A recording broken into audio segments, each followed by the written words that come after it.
Vegas Rock Dog Radio. Pets, people, pop culture.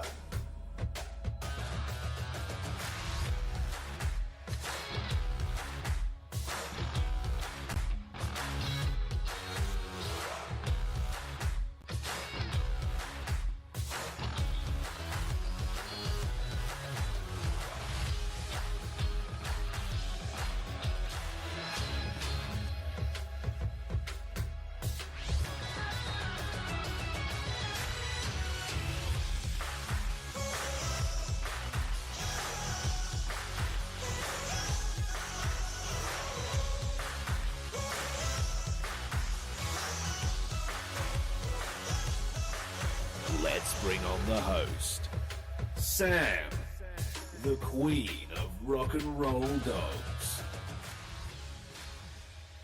Hello everyone, I'm Sam, the queen of rock and roll dogs and the host of Vegas Rock Dog Radio.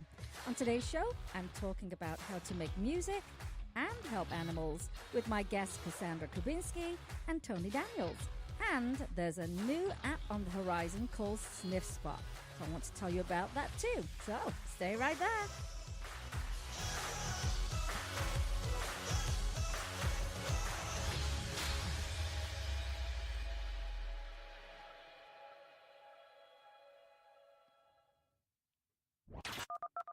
Let's bring on the host, Sam, the queen of rock and roll dogs. Hi everyone, welcome to the show. Here we are again, live from Las Vegas. I'm your host Sam. I'm the queen of rock and roll dogs, and this is Vegas Rock Dog Radio. We're a rock and roll show all about pets, people, and pop culture, and we are not conventional, are we, Jim? We're not, and I had to sort out Mr. Twix's back leg just now.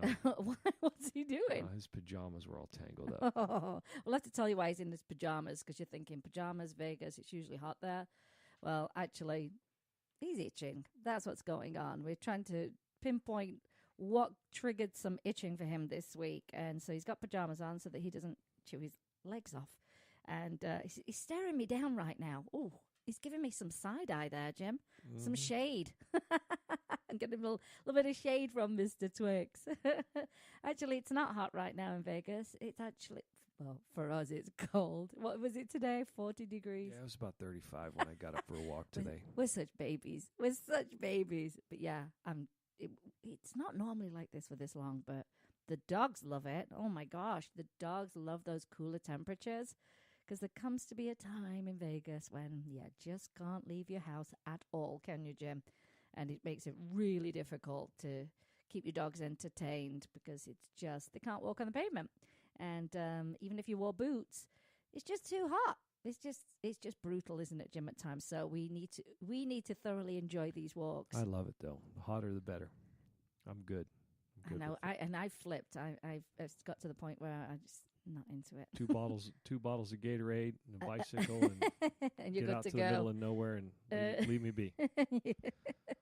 Well, here we are again, and we've got another great show planned for you. As usual, got fantastic guests coming up in just a minute. But let's tell you how you can connect with us in other places. Of course, our main website is vegasrockdogradio.com, and we will pop up periodically on Periscope, but we are of course on Facebook, Twitter, Pinterest, Tumblr, and Instagram. And we do have a blog, and the blog is rockandrolldog.com. That's where we put reviews up there. I do a lot of kind of shopping guides because I love to find great stuff for pets and pet parents. So there are quite a few shopping guides on there. Of course, we let people know who's coming on the show, and then we also upload their show onto our blog as well, so that our blog readers have access to the show as well. And now, if you do miss the live show, you don't have to worry about anything, because there's a couple of things you can do. You can actually subscribe to get an email every week with our latest show in your inbox. Or you just hop on over to iTunes, iHeartRadio, Spoke by SiriusXM, Spotify, Spreaker. The list is a little bit ridiculous, but they're the main ones, and you'll be able to catch up on the latest show itself. So we're pretty much everywhere. Just search Vegas Rock Dog Radio. And we do have a second show, and that's our tip show. It's just tips, just pet tips. In fact, we need to record a ton more of those, don't we, Jim? We've got a whole a list as long as my arm that needs to go up. And that's also on iTunes, and it's called Pet Tip of the Day. Not that creative, but you know what? I think we're the only show on there that's called Pet Tip of the Day. I think so. So as long as you can find us, who cares? But what else would you call it anyway? Because that's all it is. What else would you call it? Tip of the day for pets. Oh, okay. All right, clever clogs. Right. Clever clogs. Your arms aren't that long, by the way. As long as your arms are long. You're not very long. Mr. Clever Clogs over there this morning had a beanie on. And he looked like, you know what a twirling dervish is? I think it's a whirling dervish. It's twirling dervish. I'm not sure. I used to call it whirling, but when I searched it this morning, it said twirling dervish. It's more whirl and a twirl. Similar, very, very similar. But that's what he looked like this morning. And I don't think he's going to let me post that Probably not. on social media. I'm trying to run this show here and turn knobs, and I got a dog here demanding attention. They're in the studio. They have the best seats in the studio. They have their IKEA Powang to sit on. There's something else, I tell you, our dogs. They're just something else. Well, I got a couple little updates before we actually bring on our fabulous guest this morning. I am close to having a venue for our annual 80s Hairball. And the Hairball benefits animal rescue, and it's our charity, Rocking for Rescues, that's holding the Hairball. And this venue, I think, is going to be perfect. So I'm meeting the owners next week. They have another bar in San Francisco, and that's where they are right now. So I'm waiting for them to come back and have a little chit-chat, a little chitty chat with them. They already responded in a really favorable way to my email. And I think what got them was the PSA that we have is so good. Isn't it, Jim? It's great. It's a real... I have to say. It's really good.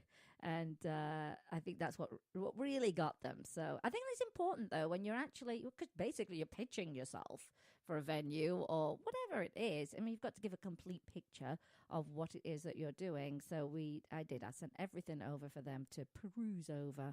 And they were, I say, very, very excited. And they said, we want to meet you and see how we can support you in your fantastic charity. So I was really happy to get that. So I will let you know.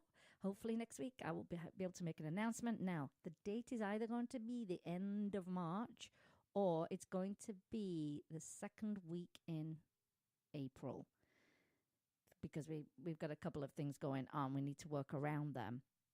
And I know we need to get this date out as soon as possible because we do have friends that fly into Vegas for our 80s Hairball. So if you feel like hanging out with us and raising money for animals and dressing up in your best 80s outfit, I suggest you actually grab a ticket and come on down, because it'll be worth coming into Vegas for. Absolutely. Hey, who doesn't love to come to Vegas for everything?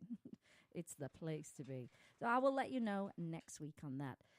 Finally, by the way, I finally got my Meow notebook up, the pink version, which I've been waiting on Amazon to get it up there, and it's been a bit of a patience stretcher for me. But finally, the Meow notebook is up on Amazon. It's in pink, it's in blue. We have the Woof notebook in pink and blue, and they're up. I'm still waiting on the bunny notebooks. Oh, you never know. They might get here for Christmas. I mean, Easter. Maybe Christmas at this point. So they are up on up on Amazon right now. And someone asked me yesterday, because I was prepping raw food for my pets.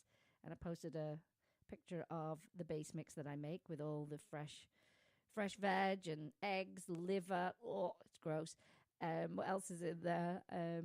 Sardines, hemp oil, of ginger. What's the other thing I put in there? Eggshells. I mean, and I actually throw all the base mix into, what do they call that thing we just bought? Into my NutriBullet. Into NutriBullet. Oh, it's made life so much easier. And then that goes into the raw organic beef, because my dogs eat better than we do. Anyway, people were asking me, oh my gosh, I don't know where to start. And I said, well, it's really important that you do know what you're doing when it comes to raw feeding. Chicken and rice is not a balanced meal, my friends, and they don't even need rice. Well, I recommend our friend Kimberly Morris Gautier's book. It's called A Novice's Raw... No, A Novice's Guide to Raw Feeding, and you can grab that on Amazon. I'll put it in the show notes. It's a fantastic book to get started on. It really is. You can take your baby steps and you can get there. And you do have to do some work, but once you get it down, I'm fast, aren't I, Jim? I'm really, really fast. So that's my big recommendation for that. And I say that will go into the show notes. That's enough for me. Do you have any updates, Jim? No, nothing. That's it. Yeah, we've had enough for ourselves already. No, nothing. We're good. No, everything's all good. Well, last week, we played a fabulous song called You Get Me. The song was written to raise money to help animals in need. And today, I am thrilled to bring Cassandra Kubinski and Tony Daniels onto the show to get an update after the song premiered. Cassandra and Tony, hello, hello. Hi. I hear you. Hello. That sounds nice and clear to me. Can you hear us well enough? Well, I hear you a little bit like you're quite far away, like you're across the room. It doesn't sound like I hear you into the phone, but we do hear you. Well, I guess we'll have to use I'll have to use my good ears for once and actually really listen into what you guys are saying. I'll be nice and clear for you. Does my mic need to go up a little bit, Jim? No, your mic is fine. It's good? Okay.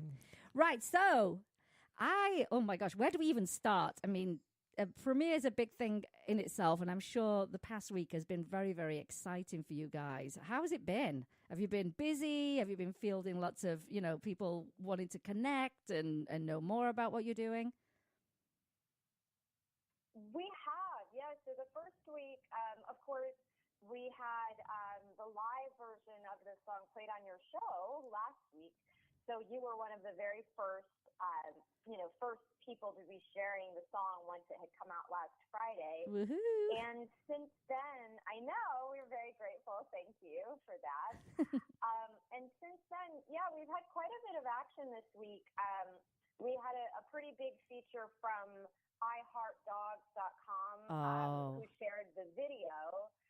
So they share the video on their Facebook page, and that's well over 100,000 views now. Wow. And another one of our charity partners, which is a group out of Europe called Howl of a Dog, they created a montage video to the song You Get Me, and that's on their YouTube page now. And I think the last I checked, it just came out yesterday, and that's also been seen by more than 20,000 people and tons of comments from dog lovers around the world. So, yeah, so it's been a pretty big launch in terms of having the song shared by groups like yourselves who share with pet lovers around the world.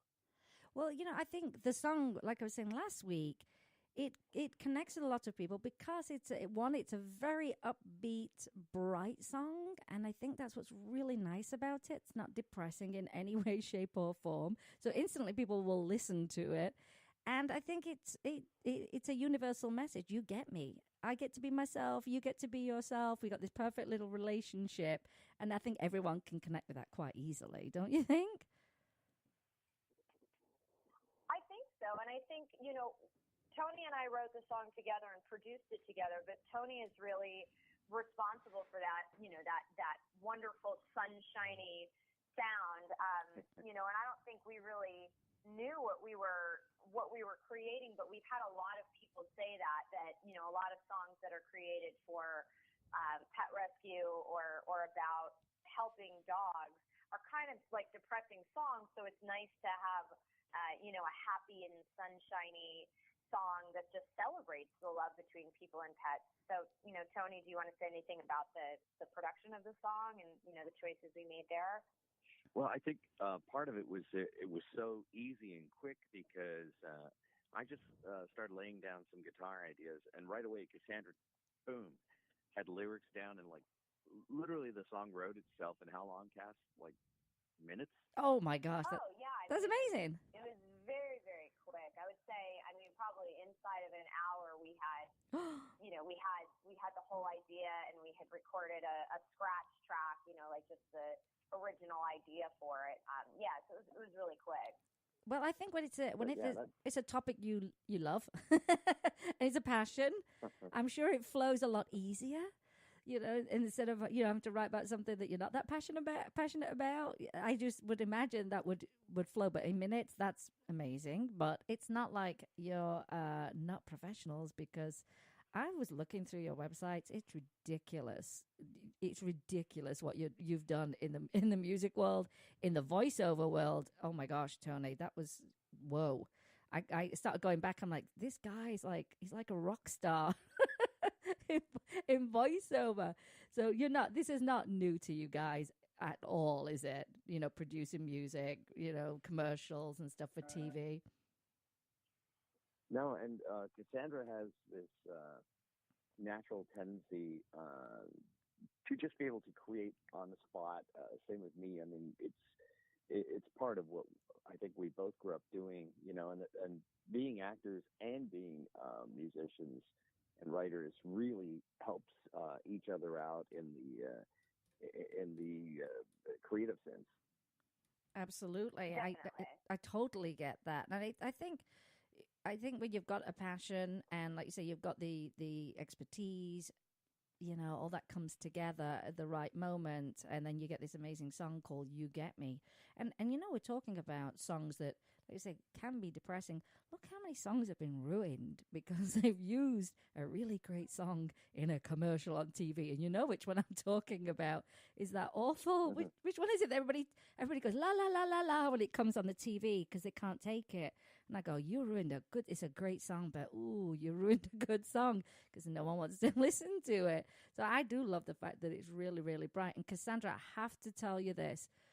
And I listened to the song and I'm like, this just feels if something feels familiar about this, yeah? Then I started looking through your website and I see you have a ton of songs on Jim's favorite show. What's your favorite show? Oh, Dance Moms. Well, one of my favorite shows. Don't tell anybody. I mean, it's kind of one of my favorite shows, but I'm from Pittsburgh, so I have an affinity for the show. It's our little secret. I saw that you've been outed. Yeah, it's out there now, isn't it?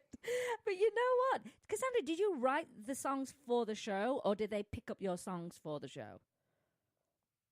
It was more of that pickup situation. I had written a lot of songs and had some of them with a licensing company that the show ended up working with this licensing company. And, because a lot of my previous material was very piano, very lyrically piano driven, it really lent itself very well to that show where the kids were dancing and doing these kind of lyrical modern ballet type of pieces. So, it was really kind of amazing and a shock when we first got on the show, but then we did develop a relationship with them and, wrote a couple things that were specifically for the show. My first profession was in dance, so I've always been in dance, theater, TV, radio, that kind of stuff. And like I say, it is our favorite show. The music's fantastic on that show. And like you say, for those lyrical pieces that they would perform. And when I went, it's like I was a stalker yesterday. I started playing, some of the tracks. I'm like, yep, I know that one. Yep, I know that one. So isn't it a small world? I think that's how I met Cass. I was dancing at a young age. Oh, no. You're out now as well. No, both of you are outed. Oh my gosh. But yeah, I was reading that and I went, wow. But you know what? I do think in the musical world, I think everyone's kind of, connected in some way or form. And I just keep getting this Nashville vibe from you guys. I don't know what it is. Have you done a lot of stuff in Nashville? We've done a little bit. Yeah, I used to live in Nashville for a brief time. I was down there. Oh, wow. It was a really long time ago at this point, in 2009. But, because the music industry is so transitory now, we've got lots of friends who have moved to Nashville. We also have friends in New York who came from Nashville, as well as LA and Europe, So, yeah, I mean, I like Nashville quite a lot. I haven't been there in a while, but it's probably time for another trip. Well, yeah. I agree, and we probably should time it at the same time because we used to live in Nashville also. We used to live at Belmead is where we lived. Belmont. Where did we leave? We were in Bellevue. Bellevue. Yeah. We lived in Bellevue. Oh, yeah. Yeah, that's where we lived. Yeah. Percy Warner Park was our spot, where we'd hop over the hill and, go bike riding and stuff like that. And we left, what year did we leave, Jim? I can't remember. We left in 98, so. In 98. And then we went back only a few years ago, and we were stunned at the growth of the city. It was phenomenal. And we still have, of course, tons of friends back out there, tons of musician friends. And, so you might be going back to Nashville this year, correct, Jim? Anyway? Yeah, I think we're actually going back. I think we have Nashville Symphony on our docket with Frankie. Oh, you do? Yeah. So the show that Jim plays with, they play here in town, but they also tour and they perform these symphony gigs, basically. And they did some amazing symphonies last year where the symphony backs them, which is phenomenal, and got to do Carnegie Hall and some really amazing venues and stuff. So, yeah, maybe wouldn't it be great, Jim, if you play the Nashville Symphony and we can time it where Cassandra and Tony come and we can just hang out. That would be pretty cool. that sounds like a perfect, let's just get everybody together in Nashville. But yeah, we're excited about that coming up. But it's a great city, isn't it, for music? It really is. Well, it's the musical city, so we'd have to go down there and start writing some country music, things like Jim and I are out now watching dance moms every night. It's brilliant. It does come quick. I'm totally envious of you guys in the songwriting world. I play music, but I don't write. You guys and your songwriting. I don't write songs. That's something special and unique, and that's amazing. I always say to Jim, we'll have been married 24 years on Valentine's next week, and I always say to him, why haven't you written a song about me? And he go, I haven't had enough inspiration. I'm like, come on. I'm not a songwriter. I make sounds. I think the song might be You Get On My Nerves. I think that might be the title of the song if you ever wrote one for me.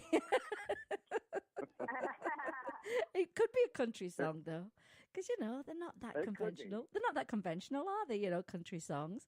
But I think that's what we like about them, Oh, my gosh. Now, I do have a very important question for both of you. Are Annie and Pixel with you right now? Because, it's always about the dogs. Are they hanging out with you right now? Pixel's here, but he's really quiet. He doesn't really, he's one of the few dogs I've ever had in my life that just doesn't talk for any reason unless when Cassandra comes to the door, he goes nuts. I don't know what'd you do to my dog? He goes nuts. And the only other person I've ever seen just go absolutely bonkers is we have a friend who, a great well-known actor named Dominic Chianese, Uncle Junior from The Sopranos. Oh, yes. And he'd never met him before. And Dominic came over to play guitar, and Dominic's played with Cassandra and I. And Dominic came to the door. We opened the door, and he just started crying. And it's like, he doesn't know this person. And he just started crying. I figured, we used to watch the show every Sunday night, and he used to sit there and watch with us. So maybe he just recognized. Oh, my gosh, that's probably the case. Like, I know you. Why haven't I seen you in a while? It's either that or he was afraid he was going to get shot. Right. He's like, yeah, I know you. You're the mob. I know what all that's about. Oh, my gosh. But yeah, I think he gets excited when Cass shows up because Cass is not much taller than him. So they're both petite. He really loves her. And Cass's dog Annie, we went to Cass's husband and her. They own a place, and we all went up together, and we brought the dogs, and they got along like gangbusters. It was really cute. Oh, that's lovely. And that's what you hope. Yeah, you hope people can get along like animals do some days. Gosh. Wait. Oh, gosh. There's so much there, isn't there? You could say about people not getting on. Oh, my goodness. I think one thing we're and we still... Go ahead. Yeah, and we still love Jim. It's okay. I do have a question. How did you choose their names? How did you come up with each of your dogs' names? So Cassandra? Annie is actually my sister rescued her from a rescue in Brooklyn, and it was kind of a funny thing because my sister Allie and I had been talking about moving in together. We were going to be looking to live together, and a week before we were kind of like going to figure out trying to get an apartment together, she sends me a picture and is like, "Look what I got." And I was like, oh my God, now we need to try and find a place that we can have the dog. So she named her Annie because she's kind of like a reddish-haired dog. So it was a bit of a nod to Annie, the orphan, little orphan Annie from the show. Which has a very particular significance in my family because the way I got into the music and entertainment business was I played Annie in the 20th anniversary production of the show at Goodspeed Opera House in Connecticut. And and it was like a whole it was a big production. It was directed by the guy that originally directed the show back in the 70s. And so that was kind of like family connection. So it was like, oh my gosh, now Allie has rescued her own little orphan Annie, and she's not an orphan anymore. I love that story because it means something. And I'm trying to make a ton of money so I can play Daddy Warbucks for Cass.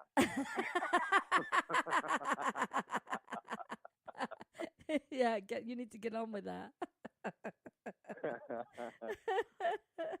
So how did you come up with Pixel's name? Well, that was my wife, Rose. I was actually working in New York one week with this guy named Howard Stern. And, him. I love him. And I love his wife for what she does. That unknown hack. Yeah. And while I was here, Rose got on the phone. I hear this little sound, and I go, "What is that?" She goes, we have a guest. She's going to be staying with us. And I was like, oh my God. And then as soon as I got back to see her, there was this little guy. I swear he was no bigger than my hand. And Rose says, he's like one little pixel, isn't he? Oh gosh, that is the cutest thing ever. Yeah, and that's how she came up with it because she was working doing a bunch of graphic stuff at the time and thought, yeah, he's the size of one little pixel. That's fantastic. So there we go. That is fantastic. I'm always interested in the stories that people have behind the names of their pets. Our dogs, every dog we've had has been named after English chocolate. So we had Cadbury and we had Galaxy. And we've got Mr. Twix, and we've got Thornton, which I don't know if you know about Thornton's chocolates. They're actually from my hometown of Sheffield, back in England, but they're the best. I mean, yeah, we don't have a Flake yet. That's a good next name. Flake. Oh, I don't know that. I don't know. Crunchy. Maybe a Crunchy. Snowball would be a good one. Oh, that's a cute name. Here's one for you, Sam. How about Tunic? As in Tunic's chocolate cakes. Do you? Oh, I can't believe you know about them. Oh, I have family in Newcastle and in Manchester, Glasgow, Ireland. So when my aunt used to come over, she'd bring boxes and boxes and boxes of British chocolate. They're the best. I'm telling you, it's the wafer one that's got the caramel in it that sticks to your teeth. You can't get it out your teeth. It's fantastic, that thing. Dunk that in a cup of coffee. You're golden. You are golden. Cassandra, you're going to have to try a deep fried Mars bar. Oh my gosh. Oh, I know. I've heard that that's a thing, right? It is a thing. I've had deep fried Oreos and deep fried Reese's peanut butter cups, but never a Mars bar. There's a guy in England that started doing in the fish and chip shop. He started doing deep fried Cadbury's cream eggs. Whoa. I know. Wow. So Cassandra and you and I have something a lot in common now because obviously Tony and Sam have a snobbery of British chocolate. Oh yeah, absolutely. That is not understandable by most of us Americans. I won't deny it. I will not deny it. I am a chocolate snob. But you know what? And I like to bake good desserts too. So when as much as they all say, oh, I'm a snob, oh, they're always requesting, Sam, can you bake us this? Sam, can you make us that? I'm like, oh, really? Is that because I put the good chocolate in it? Right. Yeah, I mean, I'm actually kind of a self-proclaimed dark chocoholic. So I'm it's funny because my grandparents on my dad's side actually came from Europe. They're from Poland. And they used to bring us Cadbury and like every time they went back to Europe, they'd come back. But they loved Cadbury. So it was always like bringing back the Cadbury chocolate and the things when they visited the UK. And it was very like, Jim, I feel like the Americans, like we know that as like dairy milk. Like, I don't think of that as chocolate. I think of it as like dairy milk. Like for me, chocolate has to be deep and dark and like basically like as much to the cacao mass as possible. Like, yeah, dark and crunchy and sugary and chocolatey, right? Yeah, he does. He loves the dark. Really high cocoa content. Yeah, that's what he likes. I'm like, oh, I don't mind an after 8 mint though. This is dark chocolate and it's got the mint fondant in the middle. I don't mind that. But yeah, I'm definitely a snob. Okay, so that's why all my dogs are named after chocolate. Because I'm the snob. Cassandra, you would love the after 8. They're the best. Oh yeah. It's not Christmas it's without all mint, right? Yeah, and it's not Christmas without a box of those. But isn't it funny what people do name their dogs? And there's always some interesting story and a connection. And I love yours. I think they're brilliant, absolutely brilliant. Now I have a question for you about the song. I know you wrote it very quick. I know you wrote it very quickly. But how long was the process? Because there are a lot of people listening in that obviously are not musicians and they're not songwriters and stuff. And they're probably wondering how long does that take? What does it involve? So from writing in a few minutes to actually launching and premiering last week, how long was that whole process for you?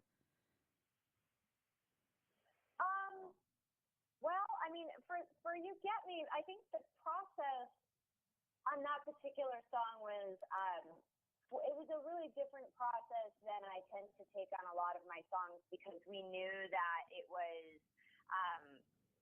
like we had a very, very specific topic in mind, like the idea of the love and the connection between a person and their pet. And in the very, very beginning, the song had been we were writing the song to try to pitch to an ad. So there was an advertising situation also involved. And, in the advertising world, things are often on a very tight schedule. So we knew we didn't have a lot of time, to like write it and then ponder whether it was exactly what we wanted to say.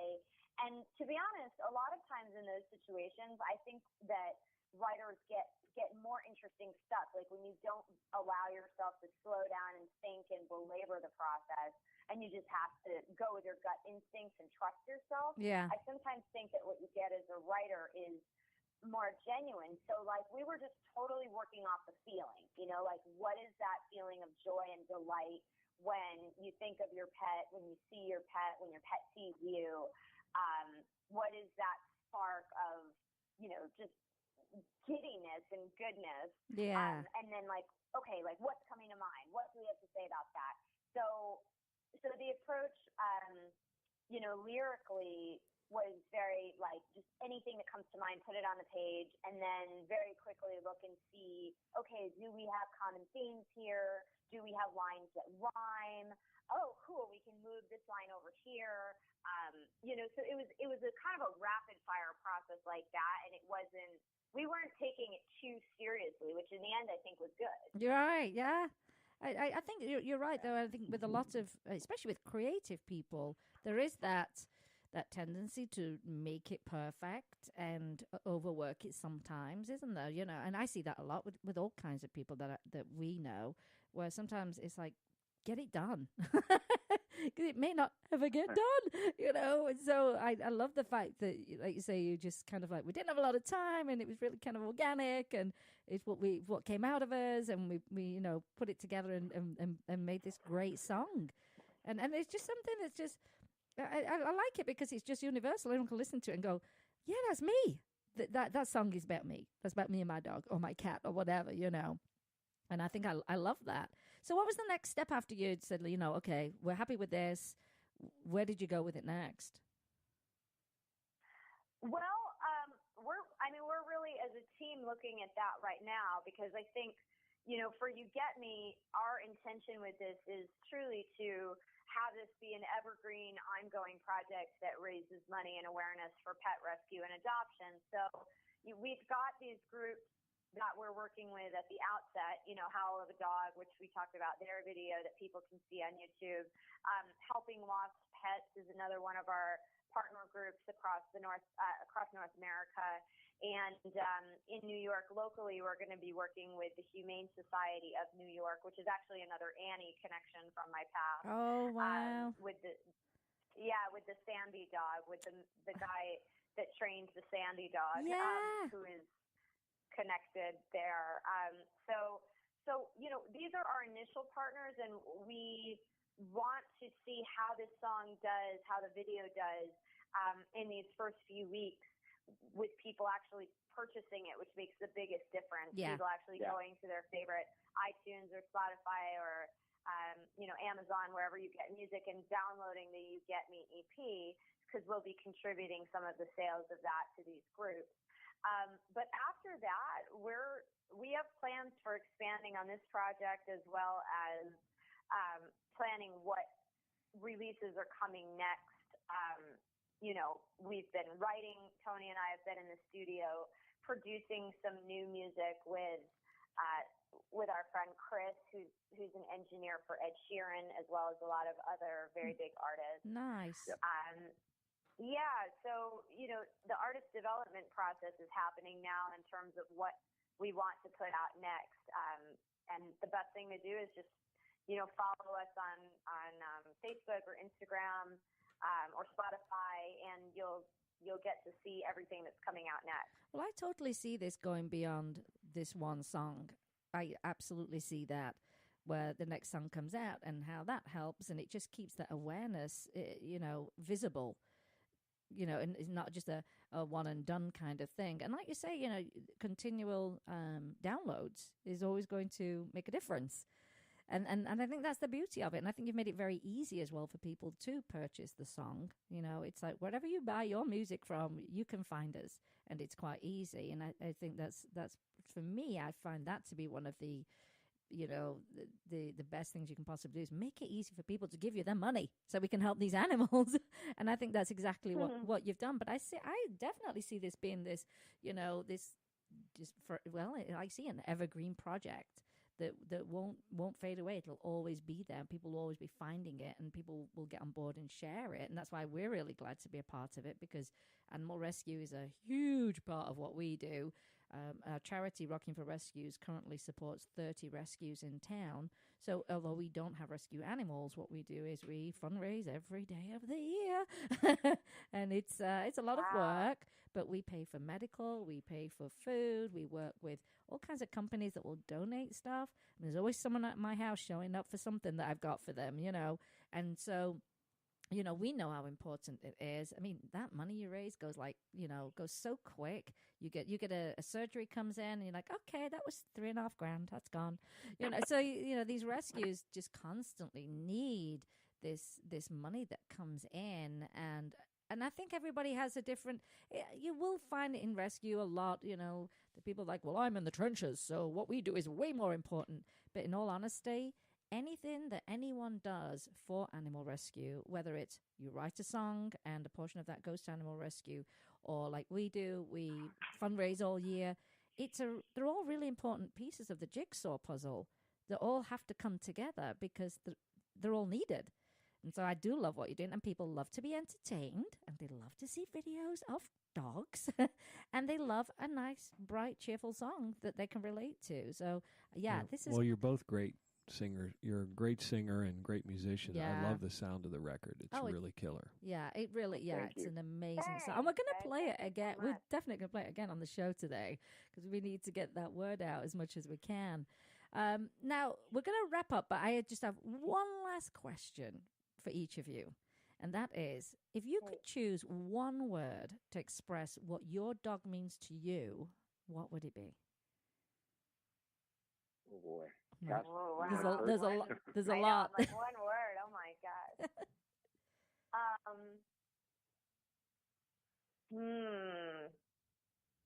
Um, I can't say it in one word. For me, it's absolute friendship. Oh, yeah. Oh, yeah. The best friendship ever.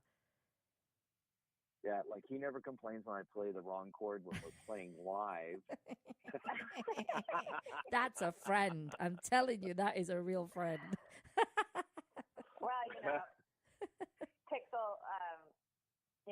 well, Pixel's not dealing with the venue afterwards saying, hey, we're not going to book you again because you guys messed up. And all musicians appreciate that. No. Oh, my gosh. No. It's such a good time when we play live. I really think do. with Annie, it's so many things, but I think it's all summed up by the word fun. She reminds me to have fun. She reminds me that life is fun and that laying on the couch is fun. Yes. And that going for a walk is fun. And, most of the time. Yeah, sometimes it's actually just an exercise in restraint and frustration. But, But there can be fun in that. For her size, she's a powerful little dog. She's so sweet. And then she could pull Cassandra pretty good, I'd say. Yeah, she just, some of the, I don't know about you guys, but like she's just a dog. I understand her. She just knows what she wants when she wants it. So she's like, if we go out and it's like, okay, we're going for a walk, and she's decided that, that's enough. Like, I'm done walking. She'll just turn around, point herself towards home, and then just start running, start racing against the leash, like, and you're holding her, and you're like, it's like she's running on a treadmill because she's not that big, so she's just kind of like scrambling her little feet, and I'm like, okay, well, but I love that she knows what she wants. Like, I feel like we're kindred spirits in that way because I'm very like, yep, I want that, and I want it now, and I'm getting that now. Well, Jimmy, just a note, that's about chocolate, just so you know. I know. Yeah. Well, I think that sums up your relationship, which is you get me and I get you. And I think that's exactly what you've got there with your dogs. I know what you want. You know what I'm about. And it's a great friendship and it's fun. And that's exactly what that song told me and anyone else that listened to it. And we are going to continue sharing that song. You just have to know that. We'll be like a dog with a bone. Because when we love something, we go all out, don't we? Yeah, when we love something, we get right behind it, don't we, Jim? Because we know it's making a difference. But I'm so excited that you came on the show today. I really am. Thanks for having us. When I got that initial email, I was like, yes, of course we're going to support this. And so what we're going to do is, for our listeners who didn't get to hear it last week, if they didn't tune in, we're going to play it once again and close out our interview with this fabulous song. Big thank you to you, Cassandra and Tony, and to Annie and Pixel, because it's all about the dogs. And I know we're connected now on social media. Let everybody know where to find them. Oh, my gosh. What would you say is the main place they can go to actually download the song? Send her that you call. Yeah, sure. So people listening can download the song on iTunes and Google Play, Amazon, Spotify, wherever you like to get your music. You will just look for "You Get Me" by Cassandra Kubinski featuring Tony Daniels. And the other best place, if you want to just spend 3 minutes and have an uplift to your day, is to go watch the video on YouTube.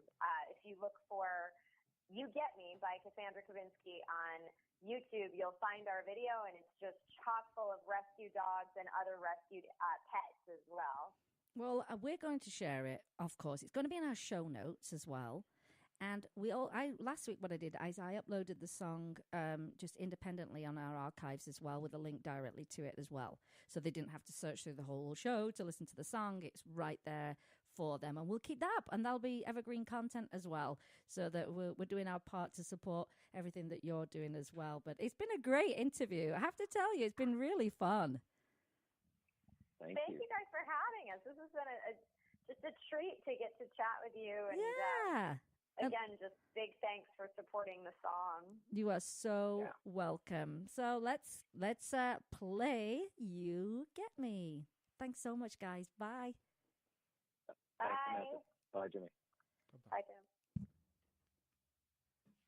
Jim.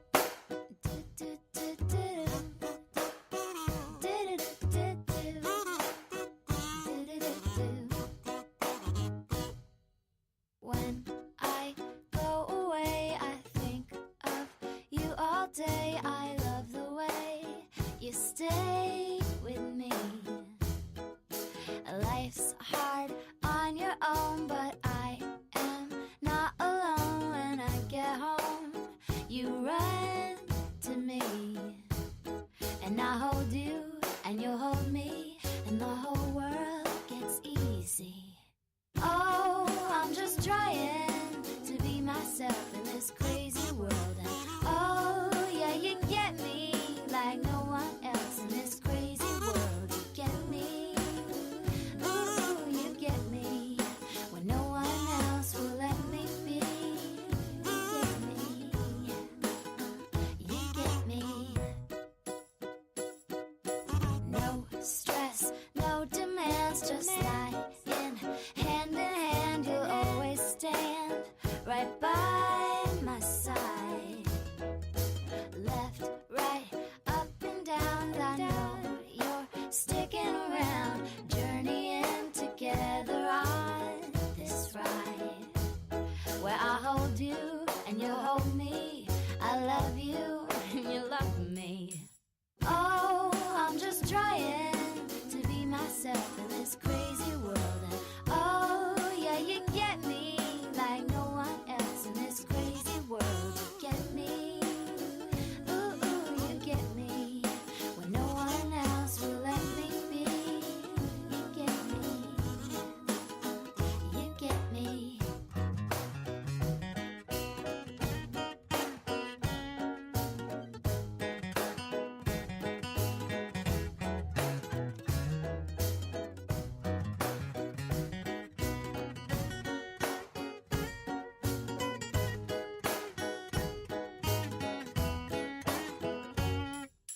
Oh, I'm just trying to be myself in this crazy world. And oh, but you get me like no one else in this crazy world. You get me, ooh, you get me when no one else will let me be. You get me, darling, you get me. You get me, ooh, you get me. You get me. Vegas Rock Dog Radio. Pets, people, pop culture.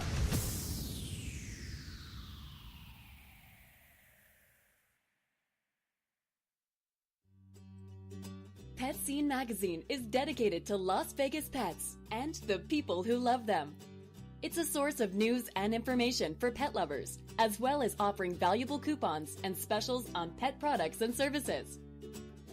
Find them online at www.lvpetscene.com or look for them on Facebook. Vegas Rock Dog Radio. Pets, people, pop culture. Welcome back, everyone. So that was You Get Me by Cassandra Kubinski and Tony Daniels. It's going to be out there forever, my friends. So share it with your friends, download it. Know that your download is going to help animal rescue. And there can never be enough help for animal rescue, ever. It's just one of those. It's a little bit like laundry. Laundry will always be there. So help out by downloading, sharing with your friends, watch the video. The video is so much fun, honestly. You go, oh, that's me and my dog. And I look forward to all the future stuff that's going to come from Cassandra and Tony. It's going to be very, very exciting. And hopefully we get to hang out in Nashville. Maybe if we can coordinate a little get together. But I'm really glad that they reached out to me, and we're thrilled to actually support their efforts too. Now, at the beginning of the show, I did tell you about an app that's come on the horizon, and it's a unique business. As you know, I research so much stuff, and I love it when something new comes up that I've never seen before. And so I came across this unique business, and it's called Sniff Spot. Yeah, it's a site where homeowners can list their properties. Think Airbnb, but they list their property for rent. It's not the home that they're renting. It's their available space, yards, gardens, acreage, and it's by the hour per dog. So you're probably thinking, why on earth would someone create something like that? So I'm going to tell you. The website and the app were designed for safe exercise and training for reactive dogs.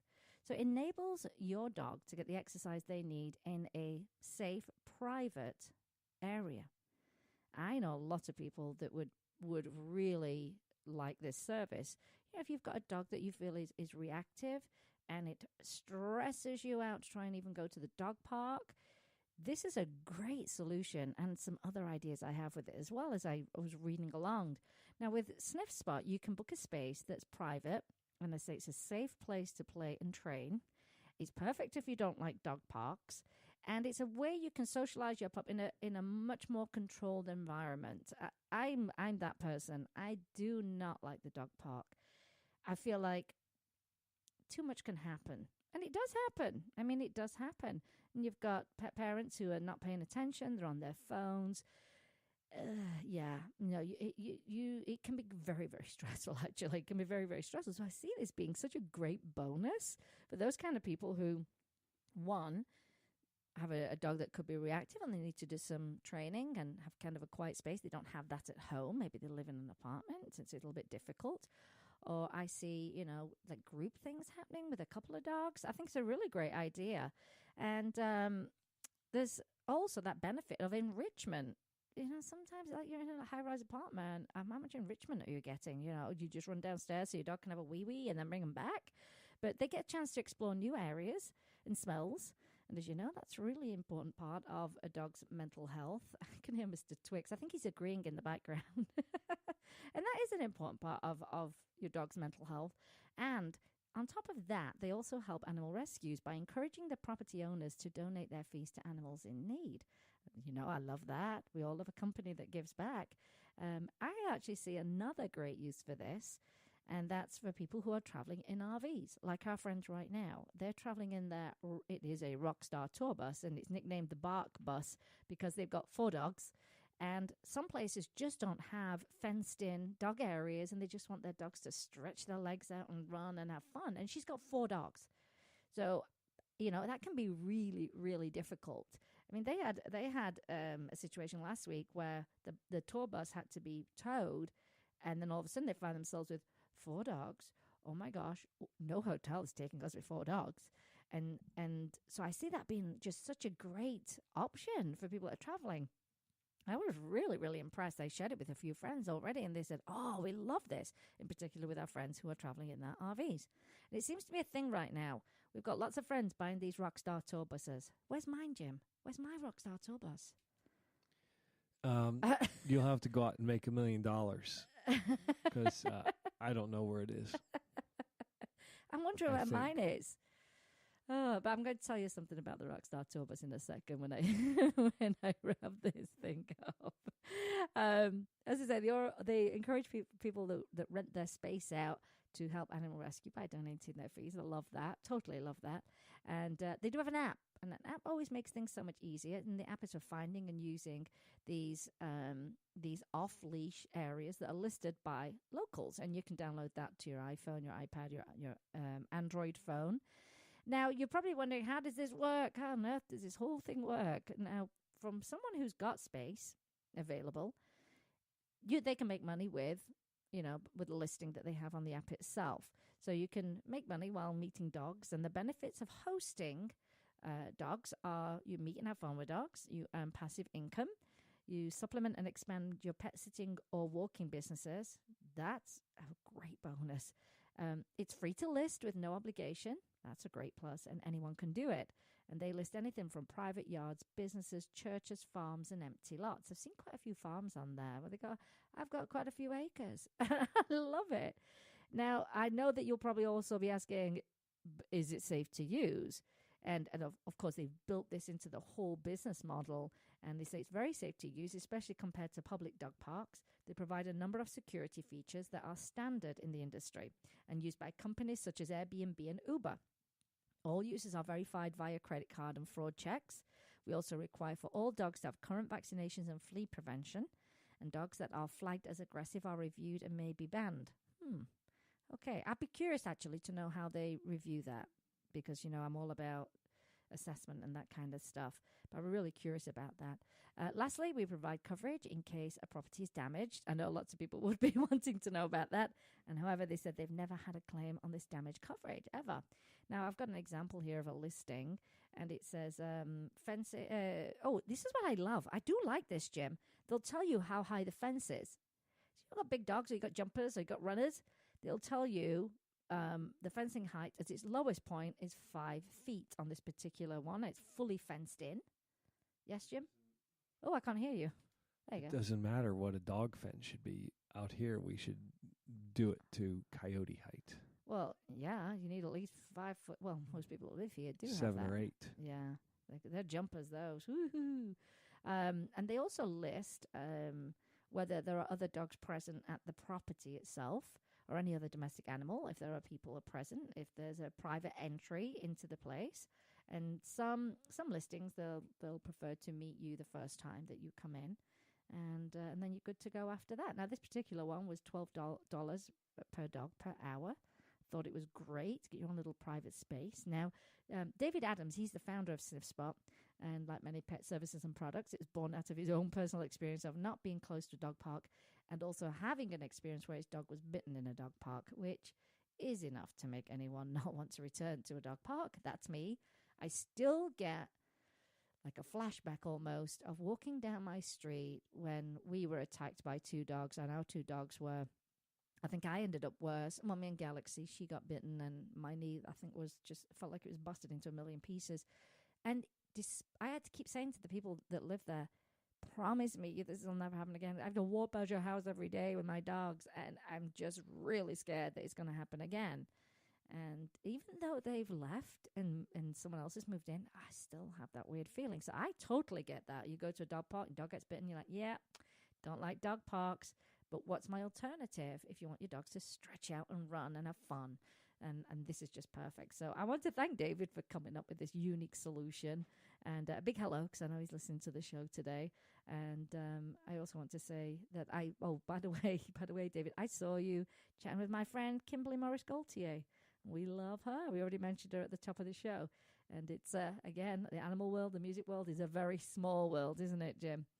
And if you want to check out Sniff Spot as either someone who wants to list or you want to use a listing, grab your leash and walk on over to sniffspot.com. I think it's going to be a great business for everybody that's, not just in your local area where you live, but also if you're traveling. I think it's a great idea. And I will put the link to that in my show notes. Well, Jim, it's been there's one more piece of news I think I want to get in. That's my life. My life is how much can I cram into every minute that's available? But I do have some good news, Jim. Okay, what is it? Brussels recognizes animals as sentient beings distinct from objects. Just Brussels. Currently. Just one city. Yeah. There's nothing wrong with What that. about the whole country? You got to start somewhere. I've always said progress before perfection. Anyway, this was just at the end of November, actually, and the Brussels Parliament unanimously voted to recognise animals previously categorised with property and immobile goods, and they're now a special category. And under this new legislation, animals will be catastrophized. I've just made that word up. Categorized as a living being endowed with sensitivity, interests of its own, and dignity that benefits from special protection. Oh, I do love that. And similar measures that would codify this understanding of animals as sentient beings are reportedly being considered at the federal level in Belgium as well. There you go, Mr. Yeah, why not the whole city, blah, blah, blah, the whole country.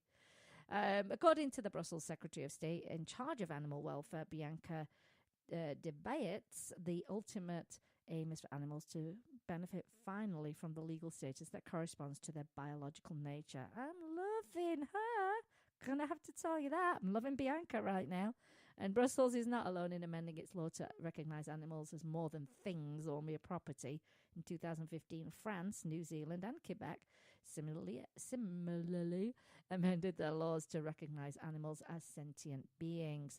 And most recently in September last year, Slovakia, You're not Slovakian. You're Slovenian. Very big difference. I know, Jim. I can't believe you don't know that. I do know that. I was just testing you because you look like you're just scrolling around on Facebook over there. I'm and busy just ignoring communicating me. with your former guests. Oh, thank you. I do appreciate that, Mr. Jim.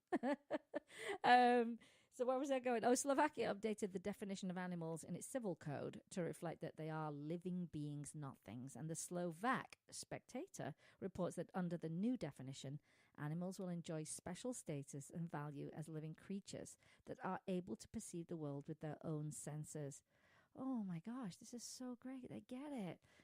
Provisions on movable things apply to animals, but not if it contradicts the nature of an animal as a living creature.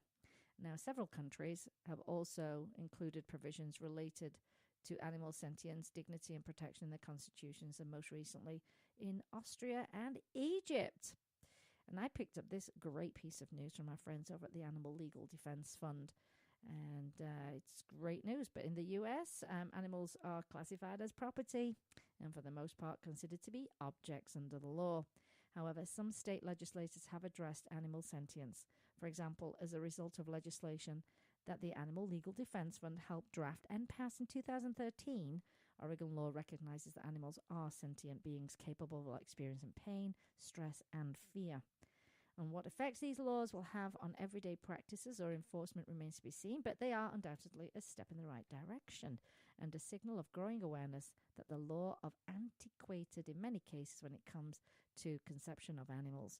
And animals are different from property in significant and intrinsic ways, and the law should evolve to recognize them as such. Yay, Brussels! Do you think that's where Brussels sprouts come from? Because I love Brussels sprouts. No, they probably were invented in England. You know what they had in England when I went back to England in November? At my all-time favorite place in the whole world, my whole life. Sprout Farm. In Chatsworth. You know what they had? A Sprout Farm. You know you get a holly wreath? They had a sprout, a Brussels sprouts wreath. And I thought it was perfect. It was perfect. Did they have We drank a lot of gin, me and Serena, you know. There was lots of gin there. They had the Christmas market on, and we drank a lot of gin, rhubarb gin. Okay. We sampled everything. We sampled all the cheeses, all the gins. We bought pastries, mince pies, you name it. It's my favourite place, Chatsworth. We got lots of animals there too. You know, it'd be great to have them come on the show, Jim, and talk about the working farm. It's been there for centuries. And as you know, I love my history, don't I, Jim? I love my history. Mm-hmm. And especially as it pertains to animals. Well, I think it's been a fantastic show today, Jim. It's made me feel really happy that we had Cassandra and Tony on the show. I just need to know one thing. Do you get me? No. He's so lovely. Remember, it's our anniversary next week, Jim. You need to be nice to me. Okay. You need to be really nice. It's not going to happen. Been a great show, though, I have to say. Been a really, really fantastic show. And, of course, if you love the show, you can share it on your smartphone through your social media. Tag your friends and family. And I hope you got something from the show that made you feel good, or you learned something brand new, because that's the whole goal of the show itself. And remember, you can help an animal in need, either rescue, adopt, donate, volunteer, share their information, or download You Get Me. Rescue your next family member, replace the word shop with adopt, and be kind to all animals. Big thank you, Cassandra and Tony. We will be friends forever, because that's kind of how it works, doesn't it, Jim? We connect with these great people, and then we just want to keep them. We want to keep them as friends, because if you love animals and you want to do something for animals, well, we know we're in good company. And please take a moment to like our Facebook page, follow us on Instagram, Twitter, and all that good stuff. And don't forget to post pics of your pets on our page. Don't be shy. Post their pics. Tell me their names, because we love to see your little fur babies. Jim, thank you very much for being you. I get you, Jim. Honestly, I do. And today you've been listening to Vegas Rock Dog Radio, where it's all about pets, people, and pop culture. I'm your host, Sam, the queen of rock and roll dogs. And always kiss your pets good morning and good night. And I'll see you next time. You've been listening to Vegas Rock Dog Radio. Pets, people, pop culture. You've been listening to Vegas Rock Dog Radio. Pets, people, pop culture. Visit Vegas Rock Dog Radio for more information. Find us on Facebook, Twitter, and Instagram. And subscribe on iTunes and iHeartRadio. And remember, give your fur babies a big kiss from me, Sam, the queen of rock and roll dogs. You must not rely on the information in this broadcast from our hosts as an alternative to medical advice from your veterinarian. If you have any specific questions about a medical matter regarding your pets, you should consult your veterinarian or specialist.